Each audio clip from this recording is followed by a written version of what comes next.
Fittingly, a topic nestled somewhere between fiction and non-fiction was the subject of a Putnam County public library program Thursday night.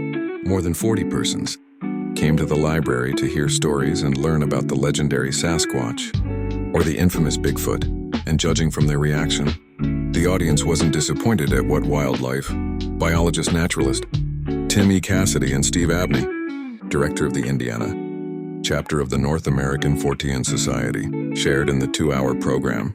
Both Cassidy and Abney claimed to have had encounters with a Sasquatch in the woods of Indiana. They said Indiana has a history of such sightings over 170 years. Cassidy, a conventional scientist, told the group his first experience came on July 11, 1996, while he was a naturalist at Lake Monroe, south of Bloomington. After literally running into a Sasquatch in the dark, Cassidy said, "I'm not a skeptic anymore. The question I have now is, how do they live and how do they prosper?" He explained that he was leading a night hike around Lake Monroe with a female assistant and others. They had flashlights but had them turned off, and were walking as quietly as possible in the dark, trying to experience nightlife at the lake.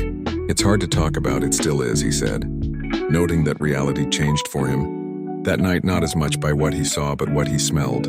The awful smell of the creature that appeared in the darkened woods produced physical reactions he hadn't experienced before, Cassidy said. "When that smell hit our noses, it basically set off the adrenaline in our brains," he said. "The hair stood up on the back of my neck. I wanted to run instinctively," the smell said. "Danger. My body went through a secondary change from flight to fright," Cassidy continued, all because of a single smell. Pulling out his flashlight and shining it in the direction from where the smell seemed to be coming. "There, 30 feet out, was Bigfoot looking at us," he said.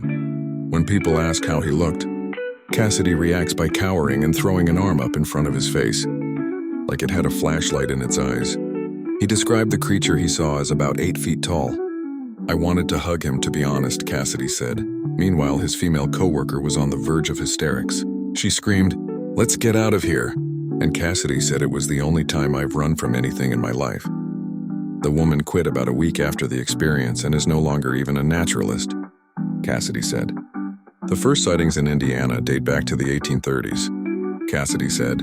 An Amish farmer even wrote about a supposed encounter in his $1840 autobiography. "And you won't find anybody more honest than an Amish farmer," he said. "Almost every culture in North America has a Bigfoot or Sasquatch creature in its lore," he added. Abney, meanwhile, said Indiana has had 150 sightings. He cautioned that a sighting, however, takes 3 things to occur: a Sasquatch,